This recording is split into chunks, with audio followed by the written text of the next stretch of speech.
गणेश चतुर्थी से 10 दिवसीय उत्सव की शुरुआत हो चुकी है। सुबह शाम भगवान श्री गणेश की आरती की जा रही है। सभी पंडालों में सांस्कृतिक कार्यक्रम भी आयोजित किए जा रहे हैं। पिछले वर्षों की तरह इस वर्ष भी शहर में बप्पा की बड़ी बड़ी सुंदर सुंदर प्रतिमाएं मंडलों द्वारा विराजित की गई हैं। उज्जैन में शहर में विभिन्न मंडलों द्वारा करीब 200 से अधिक स्थानों पर बप्पा की प्रतिमाएं विराजित की गई हैं। इस बार सुंदर गणेश प्रतिमाओं के साथ साथ गणेश पांडालों में प्रकृति के अद्भुत रंग भी भक्तों को देखने को मिल रहे हैं। पुराने व नए शहर में लगभग 7 से 25 फीट ऊंची गणेश जी प्रतिमाएं विराजित हैं।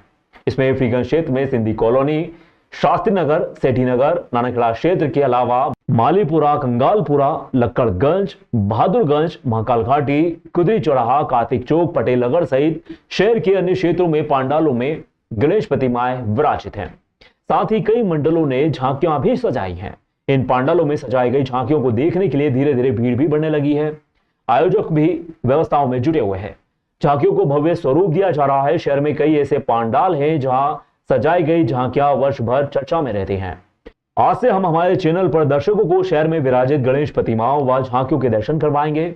मां ज्ञानेश्वरी ग्रुप के गणेश पांडाल में सजी अयोध्या के रामलला की झांकी उज्जैन के शहर के मध्य में स्थित मालीपुरा के समीप लक्कड़गंज में मां ज्ञानेश्वरी ग्रुप द्वारा गणेश महोत्सव पिछले 17 वर्ष से मनाया जा रहा है।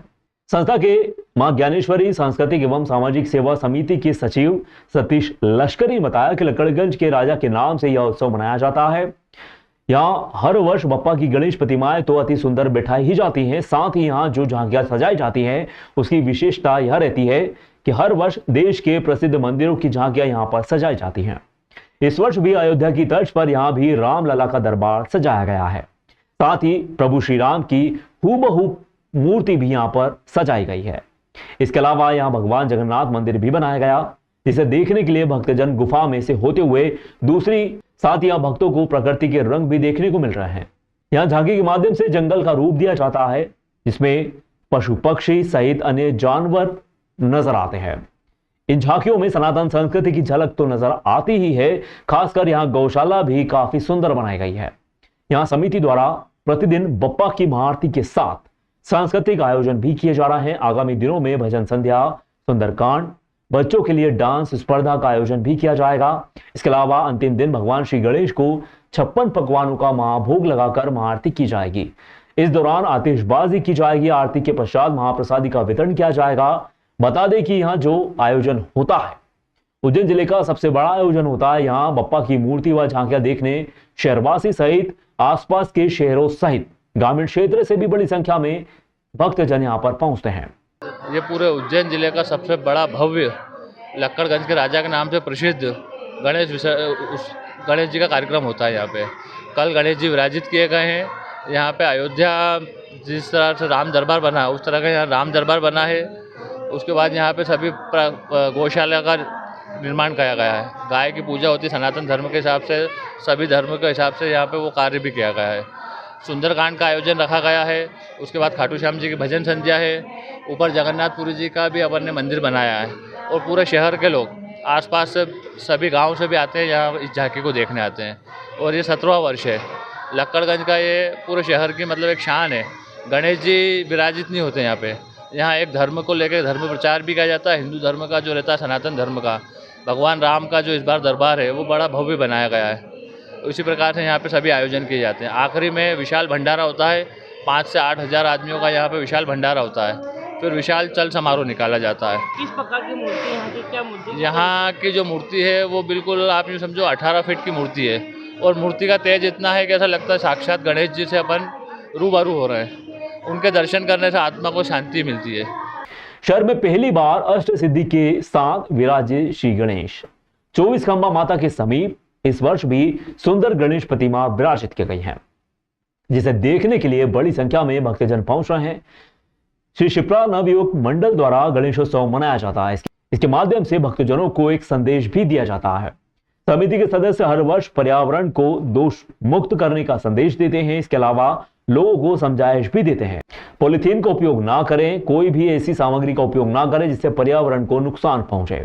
साथ ही इस मंच से लोगों को पौधे भी वितरित किए जाते हैं। इस वर्ष भी पर्यावरण के संरक्षण के साथ साथ महिला सशक्तिकरण पर जोर दिया जा रहा है। संस्था के प्रमुख रितेश माहेश्वरी ने बताया कि संस्था पिछले 42 वर्षों से गणेशोत्सव मनाती आ रही है। इस वर्ष भी समिति ने करीब 20 फीट ऊंची गणेश प्रतिमा अष्ट सिद्धि के साथ विराजित की है, जो कि उज्जैन शहर में पहली बार इस तरह की मूर्ति विराजित है। इस मूर्ति की विशेषता यह है कि यह मूर्ति पूरी तरह मिट्टी से बनी हुई है, जिससे किसी भी तरह की पर्यावरण का नुकसान नहीं होता। साथ ही समिति के सदस्यों द्वारा बप्पा की मूर्ति को रजत जड़ित किया जा रहा है। इसमें भगवान की पादुका रजत जड़ित है। इस वर्ष एक पखवाड़ा चलाया जा रहा है, जिसे बैनर के माध्यम से महिलाओं को सशक्त बनाने पर कार्य किया जाएगा। ये हमारा 42वां वर्ष है। शिप्रा नायक मंडल के तत्वाधान में हर वर्ष की तरह गुदरी गणराज का विराजमान हम करते हैं, घट स्थापना करते हैं गुदरी बाजार चौराहे पर। इस वर्ष भी करा है। विशेषताओं के तौर पर 4 विशेषताएं हैं। पहली प्रमुख विशेषता है पर्यावरण। हर वर्ष की तरह पर्यावरण का ध्यान रखते हुए पूरी मूर्ति मिट्टी की बनाई हुई है, इको फ्रेंडली है। दूसरी बात, विगत 2 वर्षों से हम मूर्ति को रजत जड़ित करते जा रहे हैं। इसी श्रृंखला में भगवान की पादुका रजत जड़ित है। तीसरी बात, ये हर वर्ष हम एक पखवाड़े के तौर पे चलाते हैं। ये वर्ष हमने महिला सशक्तिकरण के लिए तय करा है। इसके लिए पूरे गुदरी बाजार में महिला सशक्तिकरण किस प्रकार किया जा सकता है, महिला सुरक्षा कैसे की जा सकती है, इसके लिए गैलरी बनाई गई है। फ्लेक्सों के माध्यम से लिखित पेशकश करने से लोगों को पता चलेगा कि महिला सुरक्षा, महिला सम्मान एवं महिला सशक्तिकरण कैसे किया जा सकता है। 1.25 लाख सुपारी से बनी प्रतिमा, भक्तों की लगी भीड़। महाकाल मंदिर के मुख्य द्वार पर महाकाल इंटरनेशनल चौराहे पर महाकाल वन के युवराज की स्थापना इस वर्ष भी ऋषभ बाबू एवं समस्त रहवासियों एवं व्यापारी द्वारा की गई है। यहाँ हर वर्ष 20 फीट से ऊंची गणेश प्रतिमा काफी सुंदर बैठाई जाती है। पूर्व में मोरपंख से बनाई गणेश प्रतिमा विराजित की गई थी। इस वर्ष भी सुपारी से बनी गणेश प्रतिमा यहाँ पर विराजित की गई है। संस्था के चेतन यादव ने बताया कि इस वर्ष यहाँ जो मूर्ति विराजित की गई है, यह 1.25 लाख सुपारियों से बनाई गई है। इस मूर्ति को बनाने में कारीगरों को करीब 20 से 25 दिन का समय लगा। साथ ही करीब 30 कलाकारों ने एक एक करके मूर्ति पर सुपारी को चिपकाया है। यहाँ करीब 60 वर्षों से गणेशोत्सव मनाया जा रहा है, लेकिन भव्य रूप से बड़े पांडाल में 14 वर्षों से गणेश प्रतिमा विराजित की जा रही है। इस वर्ष भी 21 फीट की सुपारी से बनी गणेश प्रतिमा विराजित की गई है, जिसे देखने देश भर से लोग यहाँ पर पहुंच रहे हैं। महाकाल इंटरनेशनल चौराहा एवं पूरे क्षेत्रीय व्यवसायी गण, पूरे व्यापारी गण और मोहल्ले के हमारे क्षेत्रीय रहवासी लोग सभी के द्वारा 60 वर्षों से यहाँ पर बाबा महाकाल के दरबार में स्थापना की जाती है। 14 वर्षों से निरंतर बड़ा पंडाल बनाया जाता है। इस वर्ष 21 फीट की जो प्रतिमा है भगवान की 1.25 लाख सुपारी, इसमें पुंगी फल लगाए गए हैं और भगवान को यहाँ पर स्थापित किया गया है। वो हर बार इसी श्रृंखला के अनुसार यहाँ भजन संध्या का आयोजन भी पूरे 10 दिवसीय जो भजन संध्या होती है, इसमें भजन संध्या होगी और बाबा महाकाल के यहाँ दरबार में गणपति जी को विराजमान किया गया, महाकाल वन के युवराज को। पूर्व में भी अलग अलग तरह की मूर्तियां 14 साल से बड़ी बड़ी मूर्तियां ये जो इंदौर से बंगाली कॉलोनी से बन के आती है। पिछली बार जैसे आपने देखा मोरपंख की प्रतिमा थी, हाथी पर, नंदी पर, अलग अलग प्रकार की बड़ी प्रतिमाएं आती थी। और इस बार जो 21 फीट की प्रतिमा है और ये पुंगी फल सुपारी जिसे कहते हैं, उस सुपारियों से निर्माण कराया गया है। क्या कारण रहता है कि इसको अलग तरह सुपारी से जो बनाई है, सुपारी से जो बनाई गई है, हम चाहते हैं कि पूरे मध्य प्रदेश, पूरे अपितु पूरे भारत में एक बाबा महाकाल के दरबार से अलग मैसेज जाए कि यहाँ पर जो प्रतिमा विराजमान की जाती है, नए नए स्वरूप में प्रतिमा विराजमान की जाती है। इससे पूरे भारत में अलग मैसेज जाता है और भगवान का एक नया रूप निखर के आता है। बिहार के भक्त उज्जैन में गणेशोत्सव देखकर हुए आनंदित। बिहार से आए उज्जैन बाबा महाकाल के दर्शन करने पहुंचे भक्त गणेशोत्सव का आयोजन देखकर आनंदित हो उठे। बिहार से उज्जैन पहुंचे प्रियांशी मिश्रा ने मीडिया से चर्चा करते हुए बताया कि बिहार में गणेशोत्सव नहीं मनाया जाता। यहाँ पर बप्पा की मूर्तियां काफी सुंदर सुंदर बैठाई गई हैं, जिसे देखकर काफी अच्छा लगा। यहाँ के लोगों में भक्ति भाव देखकर काफी अच्छा लगा है। हम लोग बेतिया बिहार से आए हैं और हम लोग आए, काफ़ी यहाँ पे बढ़िया मतलब हम लोग को दर्शन हुआ, काफ़ी मतलब मज़ा आया। और सबसे बड़ी बात है कि यहाँ पे अद्भुत चीज़ देखने को मिला, सुपारी से गणेश जी का मूर्ति बना हुआ और 1,25,000 से हम लोग यहाँ गणेश पूजा होता नहीं है, तो यहाँ देखने पे काफ़ी मतलब ज़्यादा हम लोग अलग फील हुआ। और उज्जैन महाकाल बाबा का दर्शन करने के बाद एक अलग वाइब आ रहा था। और काल भैरव भी दर्शन किए और कई मंदिर, हर सिद्धि मंदिर किए, गणेश जी का मंदिर किए और काफ़ी यहाँ लोगों के अंदर भक्ति देखे, भक्ति देखने में काफ़ी अच्छा फील हुआ। आप लोग कौन कौन सा गणेश जी देखे अभी यहाँ पे? कई टाइप के देखे हैं। कल तो बाराती निकली थी पूरी देवास चौक से, देवास गेट के पास से, और लंबा चौड़ा निकला था। कई लोग अपना मूर्ति लेकर के जा रहे थे। उसमें सबसे अद्भुत ये सुपारी वाली मूर्ति हम लोगों को लगी। कितने जने आए, कौन कौन लोग बाग आए आप वहाँ पे? क्या कितने जने आए वहाँ से आप गए? हम लोग 5 जने आए हैं, पूरी परिवार हम लोगों की आई हुई है महाकाल बाबा के दर्शन करने के लिए। ज्योतिर्लिंग महाकालेश्वर मंदिर में आगजनी की घटना रोकने के लिए महाकाल मंदिर समिति द्वारा पुख्ता व्यवस्था कर दी गई है। गुजरात की एक कंपनी ने मंदिर में आधुनिक फायर सिस्टम लगाया है। इसके माध्यम से आग लगने की घटना होने पर कंट्रोल रूम को स्वतः जानकारी मिल जाएगी। मध्य प्रदेश के उज्जैन स्थित ज्योतिर्लिंग श्री महाकालेश्वर मंदिर में आग लगने की घटना को रोकने के लिए बड़ौदा गुजरात की विमल कंपनी ने अत्याधुनिक फायर सिस्टम लगाया है। मंदिर कर्मचारी तथा सुरक्षा कर्मियों को सिस्टम के संचालन का प्रशिक्षण भी दिया गया। बता दें कि इस बार होली पर तड़के 4 बजे भस्म आरती में मंदिर के गर्भगृह में आग लग गई थी। इसमें कई पुजारी तथा सेवक झुलस गए थे। उपचार के दौरान एक सेवक की मौत भी हो गई थी। इसके बाद मंदिर समिति ने आगजनी की घटना को रोकने के लिए यह कदम उठाया। मंदिर प्रशासक गणेश धाकड़ ने बताया कि बड़ौदा की विमल कंपनी ने अपनी ओर से मंदिर के गर्भगृह व गलियारे में अत्याधुनिक सेफ्टी सिस्टम लगाया है। गर्भगृह का तापमान 58 डिग्री सेल्सियस से अधिक होने पर अग्निशमन यंत्र का अलार्म स्वतः ही बजने लगेगा। फिर इसे नियंत्रित करने के उपाय किए जाएंगे। इस सिस्टम की अपनी अलग विशेषता भी है। इसमें एक डिफ्यूज कंडक्टर लगा हुआ है।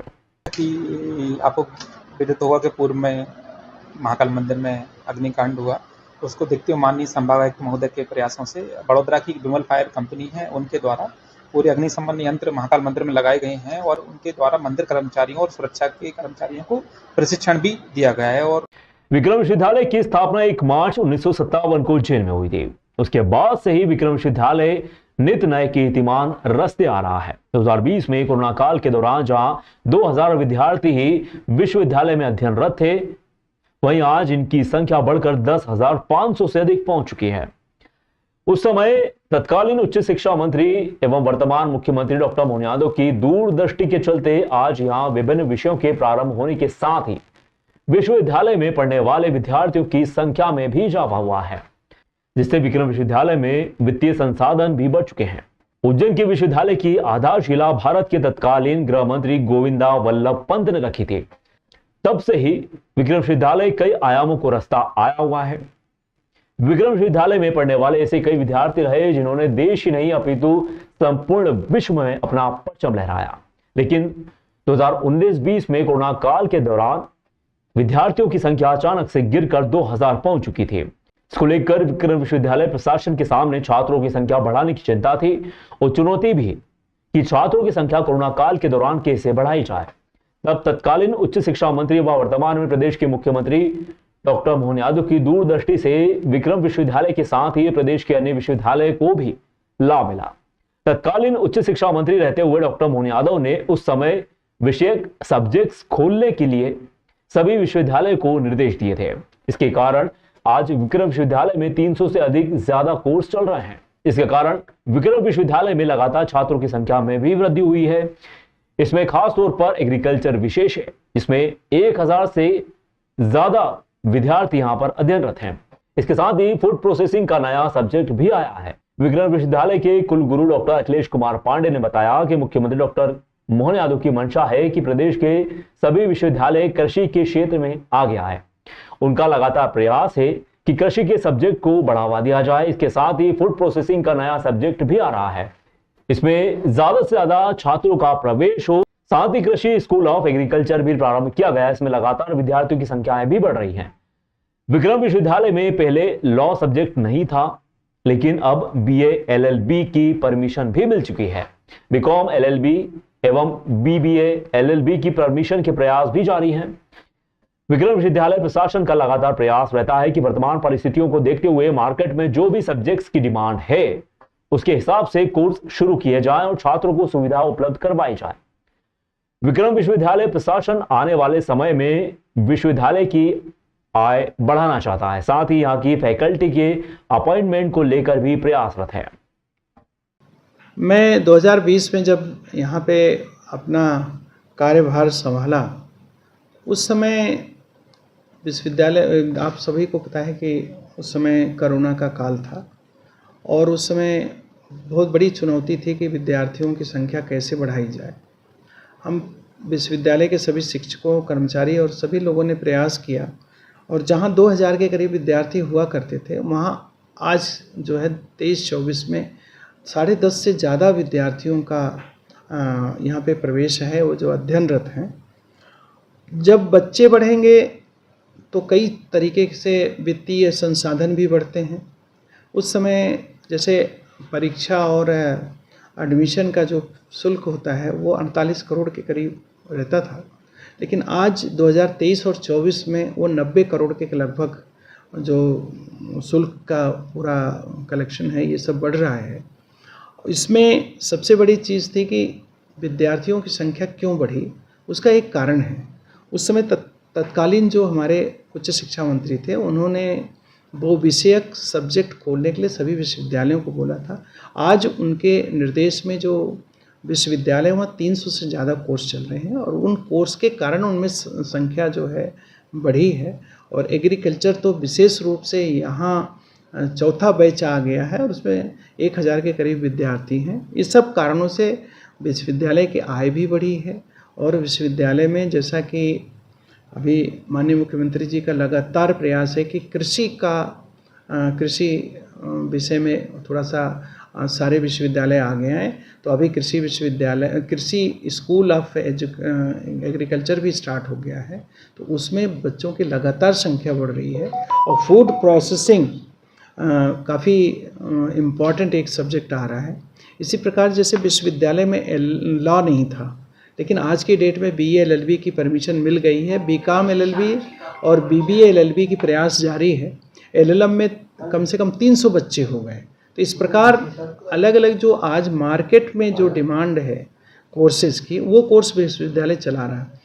लेकिन अब ये कोर्स तो स्टार्ट हो गए हैं, फैकल्टी स्टार्ट हो गई है। आने वाले समय में विश्वविद्यालय को अपनी आय और बढ़ाना पड़ेगा और आय के साथ में फैकल्टी का अपॉइंटमेंट, क्योंकि फैकल्टी बहुत इंपॉर्टेंट है। फैकल्टी नहीं रहेगी तो कोर्स नहीं चलेंगे। विक्रम विश्वविद्यालय के नए कुलगुरु के चयन की प्रक्रिया जारी है। 3 सदस्यीय सर्च कमेटी की एक बैठक हो चुकी है। इसमें कुलगुरु बनाने के लिए 70 आवेदनों की स्क्रूटनी कर 15 को पैनल बनाने के लिए शॉर्ट लिस्ट तैयार की जाएगी। अब इन 15 आवेदनकर्ताओं का सर्च कमेटी के साथ इंटरेक्शन होगा। इसके बाद 5 नाम की पैनल कुलाधिपति राज्यपाल को भेजी जाएगी। विक्रम विश्वविद्यालय कुलगुरु का कार्यकाल खत्म होने की स्थिति में नए कुलगुरु के चयन एवं नियुक्ति के लिए 1 माह पहले आवेदन आमंत्रित किए गए थे। आधिकारिक सूत्रों के मुताबिक कुलगुरु बनाने के लिए 70 आवेदन प्राप्त हुए थे। विक्रम विश्वविद्यालय में नए कुलगुरु नियुक्त की पैनल के लिए मध्य प्रदेश विश्वविद्यालय अधिनियम 1973 क्रमांक 22 सन 1973 के अंतर्गत स्थापित कुलपति अब कुलगुरु की नियुक्ति अधिनियम की धारा 13(2) के तहत नियुक्ति समिति सर्च कमेटी का गठन किया गया। इसमें मध्य प्रदेश के राज्यपाल कुलाधिपति के प्रतिनिधि के तौर पर महाराज छत्रसाल, बुंदेलखंड विश्वविद्यालय छतरपुर मध्य प्रदेश की कुलगुरु प्रोफेसर शुभा तिवारी, उच्च शिक्षा अनुदान आयोग UGC प्रतिनिधि सरदार वल्लभ भाई पटेल विश्वविद्यालय मंडी हिमाचल प्रदेश के कुलपति प्रोफेसर DD शर्मा, मध्य प्रदेश राज्य शासन उच्च शिक्षा के प्रतिनिधि के रूप में महात्मा गांधी चित्रकूट ग्रामोदय विश्वविद्यालय सतना मध्य प्रदेश के प्रोफेसर कपिल मिश्रा को शामिल किया गया है। विक्रम विश्वविद्यालय का कुलगुरु बनने के लिए 70 आवेदन प्राप्त हुए। बीते दिनों सर्च कमेटी ने सभी आवेदनों की स्क्रूटनी कर इंटरेक्शन के लिए 15 आवेदन सिलेक्ट किए हैं। 15 से 3 उज्जैन, शेष अन्य विश्वविद्यालय और राज्य के प्रोफेसर चुने जाएंगे। उज्जैन जिले के नागदा नगर पालिका परिषद के कांग्रेस पार्षदों ने वर्तमान बोर्ड को लेकर अविश्वास प्रस्ताव के लिए कलेक्टर को आवेदन सौंपा था, लेकिन जब मामले में उनकी सुनवाई नहीं हुई तो उन्होंने इंदौर हाईकोर्ट में याचिका दायर कर दी। हाईकोर्ट ने 15 दिन में निराकरण करने के उज्जैन कलेक्टर को निर्देश दे दिए। उज्जैन जिले की नागदा तहसील के कांग्रेस पार्षदों ने नगर पालिका परिषद का 2 वर्ष का कार्यकाल पूरा होने पर पिछले माह अगस्त में उन्होंने कलेक्टर को एक आवेदन देकर अविश्वास प्रस्ताव के लिए सम्मेलन बुलाने की मांग की थी, लेकिन मामले में कलेक्टर ने कोई रुचि नहीं दिखाई। इस पर उनके द्वारा और भी रिमाइंडर दिए गए। सम्मेलन नहीं होने पर पार्षद इंदौर हाईकोर्ट में एक याचिका दायर करने पहुंच गए। इस पर सुनवाई करते हुए माननीय न्यायालय ने 15 दिन में प्रक्रिया पूर्ण करने के आदेश दिए हैं। इसकी जानकारी देने के लिए सोमवार को नागदा के कांग्रेस पार्षदों ने उज्जैन कलेक्टर नीरज कुमार सिंह से मुलाकात की, अपनी बातें रखी। मामले में कलेक्टर ने कहा कि जो अविश्वास प्रस्ताव आया था उसके एक्ट में संशोधन करते हुए अविश्वास प्रस्ताव की समय सीमा 2 वर्ष से बढ़ाकर 3 वर्ष कर दी गई थी। न्यायालय के आदेश अनुसार इस मामले में 15 दिन दिवस के भीतर निर्णय लिया जाएगा। हम सभी पिछले महीने 13 अगस्त को यहाँ कलेक्टर साहब के पास उपस्थित हुए थे अविश्वास प्रस्ताव को लेके, क्योंकि 10 अगस्त को हमारे नागदा परिषद को 2 वर्ष पूर्ण हो गया था, जिसमें विधि अनुसार हमने यहाँ पे कलेक्टर साहब को 13 अगस्त को आवेदन किया था, परंतु उसके बाद भी कलेक्टर साहब ने अविश्वास नागदा नगर पालिका परिषद में नहीं बुलाया। फिर हमने उसमें प्रथम रिमाइंडर इनको पेश किया था 20 तारीख को, जब तक कोई भी कानून में संशोधन नहीं हुआ था। उसके बाद 27 तारीख को हमने सेकेंड रिमाइंडर दिया था कलेक्टर साहब को सुबह में, जबकि शाम को उसमें जो भी अमेंडमेंट आया चूँकि वो हम पे लागू नहीं होता है, उसके बाद भी कलेक्टर साहब ने कोई कार्रवाई नहीं करी।